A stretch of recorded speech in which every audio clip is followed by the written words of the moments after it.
Hello and welcome to Monday morning's Facecast. I wonder what sort of a father you have or have had. The kind of father and mother that we have can be very important to our lives, how we view things, how we view ourselves, the relationships we have. For some of us, we've had a very good father and mother, and they've been very loving, and we've had a good childhood and a good adulthood, and now we may be parents, maybe even grandparents ourselves, and we hope to emulate some of those good things that have come through to us from our parentage.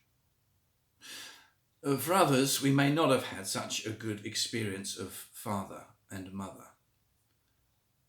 And perhaps that's telling as well. Perhaps because of that, we don't see things in the same way that other people might. We might have a skewed understanding of father-son or father-daughter relationships. It can be quite a bag of nails trying to sort all that out, trying to figure out what our relationships are like and how much of it depends upon who our father and perhaps who our mother was. Part of Matthew's Gospel, and that's a part we're going to read this morning, is Jesus telling the people around him not to worry about things. Don't worry about your life. You won't add a day to it by worrying, he says. And then in this passage, in Matthew chapter 6, verses 31 and 32, he says this. So do not worry, saying, what shall we eat, or what shall we drink, or what shall we wear? For the pagans run after these things, and your heavenly Father knows that you need them. We have a tendency to run after those things, what we shall eat or drink or wear. I know at this time of lockdown, for me, the highlight of the day is 6 o'clock in the evening when I have my dinner. At about 1 o'clock in the afternoon, I start saying to my wife, Karen, what are you thinking about then? What's it going to be today? Come on, excite me and surprise me with what we're going to have today. Yesterday, she said, how about cauliflower, cheese and salmon? I said, how about a hamburger and chips? We have different ideas of what dinner means. But anyway, we shouldn't worry about those sorts of things. We shouldn't worry about what we're going to wear and what we're going to eat and what we're going to drink.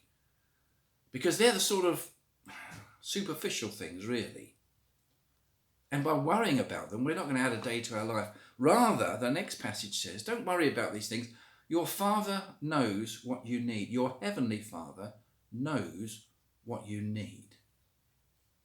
He's not going to give you things that you don't need. He's not going to avoid giving you things that you do need. He's going to supply your every need. Of course, our needs are not the same as our wants. We might want burger and chips, but we actually need cauliflower, cheese and salmon.